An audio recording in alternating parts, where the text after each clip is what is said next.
नमस्कार, मैं हूं मृत्युंजय कुमार झा और अगले आधे घंटे तक कमोडिटी मार्केट पर सबसे बड़ी खबरें जारी है। हम आपको बताएंगे कि आज के बाजार में क्या कुछ खास है, खबरें कौन कौन सी हैं और उसका इम्पैक्ट होगा क्या। लेकिन सबसे पहले हम बात करने जा रहे हैं प्याज की। जी हाँ, प्याज खरीद को लेकर एक बार फिर से बहुत सारी खबरें आ रही हैं और नेफेड और जो बाकी की सरकारी एजेंसी हैं NCCF, उनके ऊपर ये आरोप लगाए जा रहे हैं कि इस बार भी खरीद में थोड़ी गड़बड़ी हो रही है, इस तरह की आशंका जताई गई है और इसको लेकर आरोप भी लगाए जा रहे हैं। इन आरोपों पर नेफेड के MD इस वक्त हमारे साथ जुड़ रहे हैं, दीपक अग्रवाल साहब। सर, बहुत स्वागत है आपका जी बिजनेस पर और सबसे पहले आपका बहुत शुक्रिया, आप जुड़े इन सवालों के जवाब देने के लिए। तो चर्चा इस वक्त ये है कि जो खरीद हो रही है, प्याज की सरकारी खरीद, उसमें बड़े पैमाने पर गड़बड़ी हो रही है, ट्रांसपेरेंसी नहीं है और ख़रीद की पूरी प्रक्रिया जो है वो शक के घेरे में है। तो मेरा सबसे पहला सवाल आपसे यही होगा कि पहले ओवरऑल जो ये जो आरोप लग रहे हैं, इसके ऊपर आप क्या कहना चाहेंगे? ऐसा है, अगर आप स्पेसिफिक प्रश्न पूछेंगे मैं स्पेसिफिक जवाब दे पाऊंगा, लेकिन अगर आपने कहा कि ओवरऑल जवाब देने के लिए, तो इसमें स्थिति ये है कि अब ऑलरेडी खरीद खत्म हो चुकी है। हम लोग को 1.5 लाख मीट्रिक टन का टारगेट मिला था, जिसमें 1.47 लाख मीट्रिक टन हम लोगों ने परचेस कर लिया है। मैं आपको शुरू से इस प्रक्रिया के विषय में बताना चाहूंगा। सबसे पहले इस बार एक ये जो हम लोग को ये आरोप लगाना जा रहा है कि इस बार हम लोगों ने कोऑपरेटिव सोसाइटीज को लिया है। तो सबसे पहले मैं बताना चाहूंगा व्हाट इज नेफेड। नेफेड क्या है? नेफेड एक मल्टी स्टेट कोऑपरेटिव सोसाइटी है, एक एपेक्स बॉडी है। अगर हम कोऑपरेटिव सोसाइटी को ले रहे हैं, ये तो नॉर्म होना चाहिए। ये उल्टा प्रश्न पूछा जा रहा है, आपने कोऑपरेटिव सोसाइटी को क्यों लिया? पिछले साल फेडरेशन को लिया गया था, जिसमें काफी गड़बड़ियां आप लोग को भी जानकारी है, सब लोग मौके पे भी गए थे। और इस बार एक कॉन्शियस निर्णय बोर्ड के द्वारा लिया गया कि इस बार हम लोग अपने कोऑपरेटिव सोसाइटीज की मेंबर सोसाइटीज है उनको, और जो हमारी प्राइमरी एग्रीकल्चर कोऑपरेटिव सोसाइटीज उनको आबद्ध करेंगे। तो इसमें गलत क्या किया गया है? और उसमें बाकायदा एक पारदर्शी प्रक्रिया से पेपर में एडवर्टाइजमेंट निकालकर उनको एक पूरी पारदर्शी तरीके से उनका चयन किया गया है। और चयन हुए कम से कम 3-4 बार अखबारों में निकला है। उनका जो भी आपका रिकवरी परसेंटेज था, उसके बेसिस पे चयन हुआ है। सारी चयन प्रक्रिया को ministry of consumer, department of consumer affairs को अवगत कराया गया है। उन्होंने भी थर्ड पार्टी द्वारा वहां पर मौके पे जाके चेक कराया गया है। तो मेरे को समझ में नहीं आता कि चयन प्रक्रिया में इसमें जो क्षुब्ध वो लोग हैं जो पिछली बार फेडरेशन लोग थे, जिनको इस बार काम नहीं मिला, वो लोग क्षुब्ध हैं। तो मतलब आप ये कह रहे हैं कि कोऑपरेटिव सोसाइटी को इंगेज करना कोई गलत नहीं है और फेडरेशन को आप नॉर्म होना चाहिए भाई, हम नॉर्म होना चाहिए, बढ़ावा दे रहे हैं। हम लोग खुद ही एपेक्स लेवल कोऑपरेटिव सोसाइटी है, तो अगर हम लोग कोऑपरेटिव सोसाइटीज को आबद्ध कर रहे हैं तो उसमें गलत क्या है? ठीक है, इसका मतलब जो पहले जब फेडरेशन को शामिल किया गया था वो गलत था सर, क्योंकि नेफेड ने पहले फेडरेशन को शामिल किया है।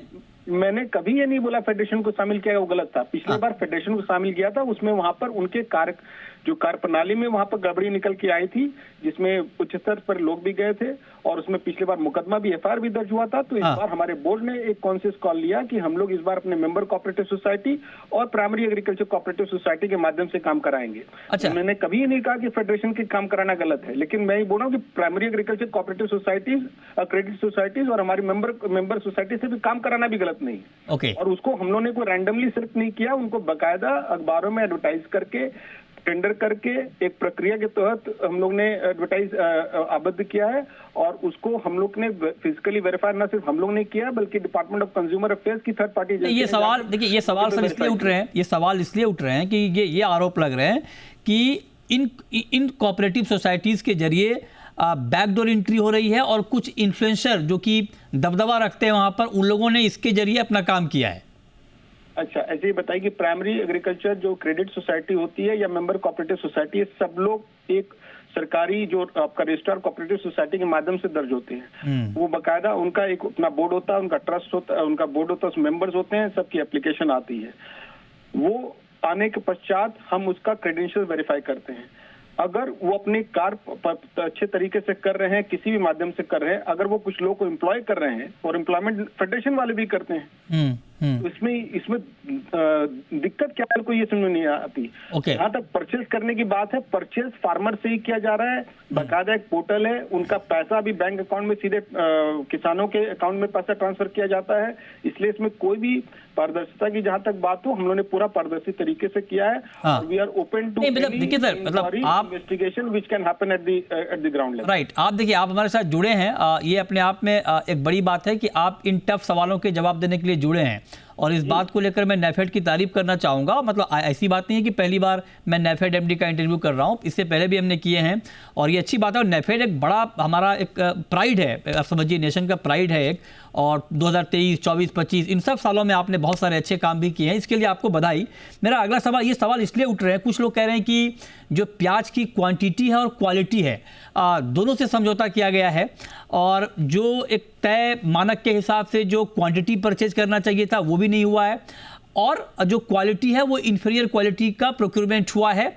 और आपने चूंकि बहुत सारे सीसीटीवी लगाए हैं, क्या आपको उसके जरिए इस तरह के कोई इनपुट मिले हैं और अगर मिले हैं तो क्या उसके ऊपर कोई एक्शन लिया है आपने? इस बार पहली बार हम लोग ने, देखिए पिछले बार मैंने बताया था, पिछले बार 220 से ज्यादा स्टोरेज स्पेसेस थे और उसी कारण इस पिछले बार ये गड़बड़ियां सामने आई थी कि इतने सारे स्टोरेज स्पेसेस को मॉनिटर करना डिफिकल्ट था।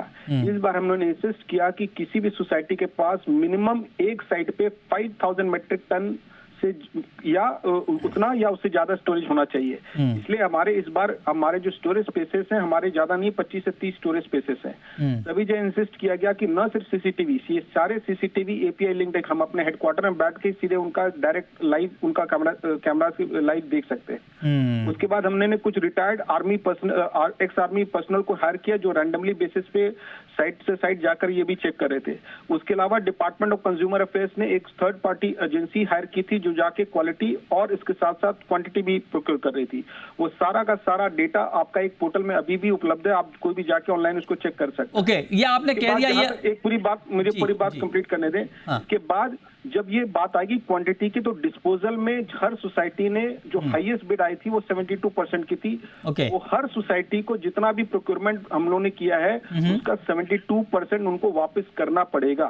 ये जो ये माना जाता है कि over a period of time जो ऑनियन एक पेरिसेबल कमोडिटी है तो उसमें डैमेजेस भी होते हैं, मॉइस्चर लॉस होने के कारण एक जो तय मानक है उसका उतना लॉस भी होता है। अच्छा। पिछले साल ये परसेंटेज केवल 63% था। एक समय था जब ये परसेंटेज केवल 49% था। अच्छा। आप ये तय कीजिए कि 49% रिकवरी से आज हम लोग 72% रिकवरी की बात कर रहे हैं। ओके। तो 72% तो जो भी अनियन है उनको सोसाइटी को वापस करना ही करना है। अभी डिस्पोजल शुरू भी नहीं हुआ और अभी ये हाइपोथेटिकल क्वेश्चन मतलब कि क्वांटिटी पूरी नहीं है। तो मतलब सर आप डिस्पोजल शुरू होने दीजिए। राइट, आप ये कह रहे हैं क्वांटिटी शॉर्ट नहीं, ये अच्छी बात है सर, आपने क्लियर कर दिया। तो मैं आपसे दोबारा ये पूछ रहा हूं, तो आप ये कह रहे हैं कि जो प्रोक्योरमेंट के डेटा हैं और जो पूरा जो डेटा है वो पूरा ट्रांसपेरेंट है, उसमें कोई मिसमैच नहीं है और पूरा डेटा आपके पास अवेलेबल है? यस, और ये डेटा मैं बोल रहा हूँ ये पोर्टल हमारा नहीं है, मैं इसी बात को क्लैरिफाई कर रहा हूँ। ये पोर्टल हमारा नहीं, ये डिपार्टमेंट ऑफ कंज्यूमर अफेयर्स का है। राइट। तो ये हमारे कंट्रोल में भी नहीं है। अच्छा। और ये हमारे नेफेड और एनसीसीएफ के लिए कॉमन पोर्टल है ये। अच्छा सर, एक रिपोर्ट ये कुछ खबर ये भी रिपोर्ट की गई है कि डिस्ट्रिक्ट ऑफिशियल्स ने इंस्पेक्शन के दौरान बहुत बड़ी मात्रा में बहुत बड़े पैमाने पर अनियमितता यहाँ पर पाया है पूरे प्रोक्योरमेंट प्रोसेस में। इस पर क्या कहेंगे आप?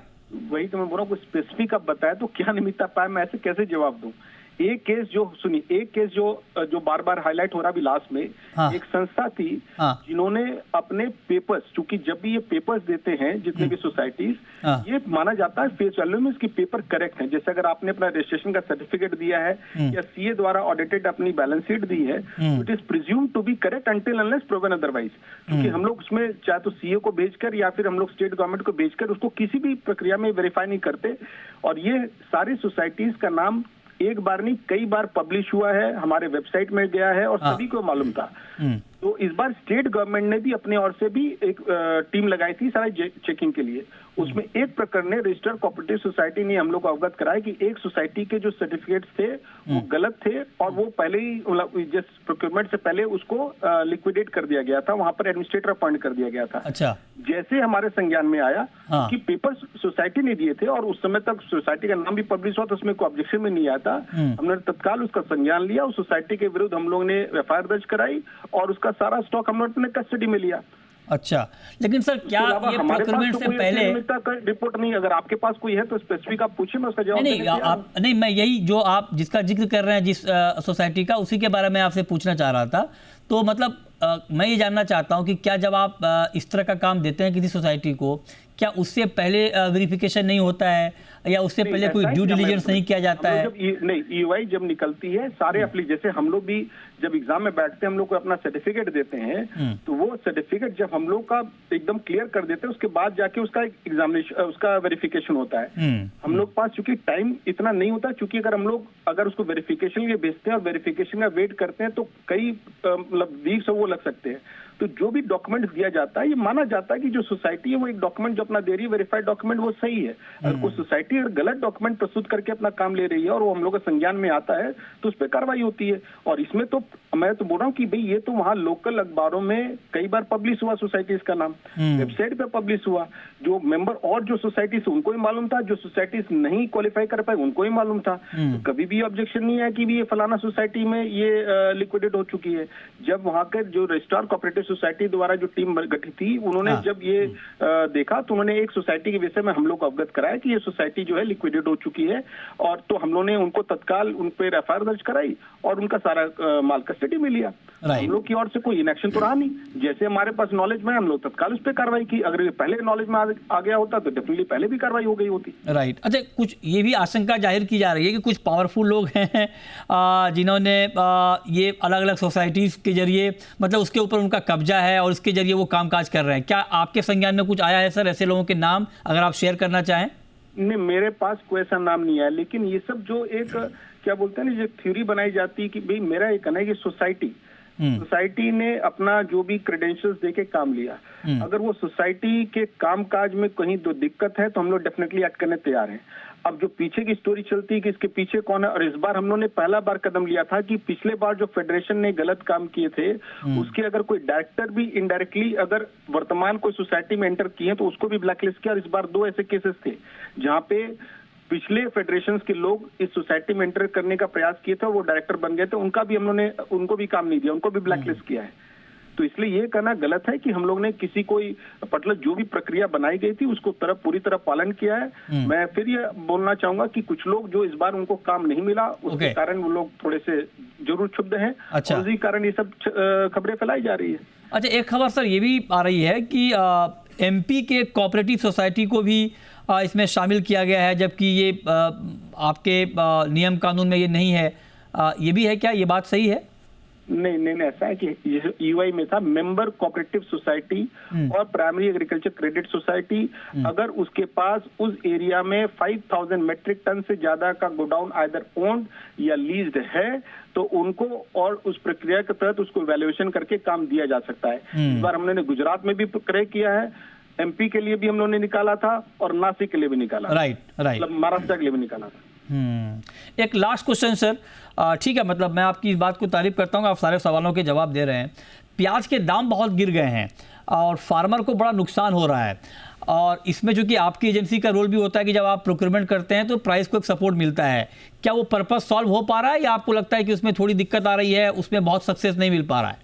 इसमें सबसे पहला समझना पड़ेगा ये स्कीम है क्या। ये स्कीम है प्राइस स्टेबलाइजेशन फंड के तहत। हाँ। इसका मतलब जब दाम बहुत ज्यादा बढ़ जाते हैं तो ये कंज्यूमर को सस्ते दामों में प्याज बेचने की स्कीम है। तो इसमें जो रेट होता है वो वीकली हमारा एक प्रक्रिया जिसके द्वारा डिपार्टमेंट ऑफ कंज्यूमर अफेयर्स वो हमारा रेट फिक्स करता है और उस तय रेट पे हम उसको खरीदते हैं। न हमारे पास ये ऑप्शन नहीं है कि हम कोई मंडी में जाके ऑक्शन में पार्टिसिपेट करके उसको खरीदे। तो इसलिए जो भी रेट डिपार्टमेंट द्वारा तय होता है ये रेट हमारे लिए, नेफेड के लिए और एनसीसीएफ दोनों के लिए सेम होता है। अच्छा, नेफेड और ये एनसीसीएफ अलग-अलग रेट नहीं तय करते। ठीक बात। अच्छा सर, ये एक एलिगेशन ये भी है कि पिछले साल रेड अनियन और बहुत ही पुअर क्वालिटी का अनियन जो है वो डिलीवर्ड किया गया था आपकी एजेंसी के जरिए, उसके लिए कुछ कर रहे हैं क्या? उसमें जो नुकसान हुआ है उसकी भरपाई कैसे होगी?